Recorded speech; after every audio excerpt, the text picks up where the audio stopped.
I guess first, Coach, what does it mean for these kids from Australia to be at a tournament like this? It means a lot. They put their school on hold, they put their work on hold, they put their hand in their pocket and get the money out, and they pay for the flights and they pay for the gear and they pay for the hotel. They are dedicated. So for them to come over and experience this, it means a lot to them. Even with games like this against Canada, although the scores are a little bit lopsided, what can those players still take away from that? We've had 4 days now of great improvements, and all we're looking for is to improve every single time.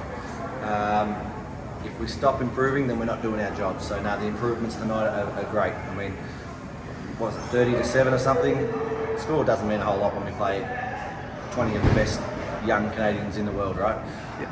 We've just got to keep on making those improvements. I think we're actually doing that, so it's good. You guys had some exhibition games against the Saskatchewan SWAT before this. Can you maybe talk a little bit about that relationship you have with the SWAT? Well, we only just started it before we come over. We knew that there was a local team, and I gave Tyler a message and said, hey, if you're available, I know it's a long weekend, but would you be happy to give the boys a game? And he dragged some guys together, and that was the first step for these guys learning experience. And it was like an old drink like that. To you guys it's old, but it was it would have been the best drink that these guys have played on. And now we step out here, and they're probably going to expect too much when they get home.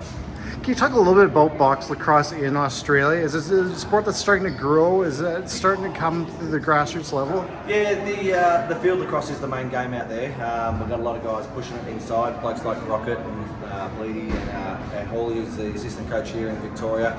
Blokes like Ben Muxlow over there in Western Australia and like Anson Carter in South Australia. They're all just trying to get some teams out on the field and improve. So it's starting to get it's starting to be looking very attractive to the guys. It's a game where we can get a lot more physical and our technical ability to handle passes inside and give off little dumps and shoot on a smaller cage is exactly what we need for our field game. So it's going to be good for every part of our game over there.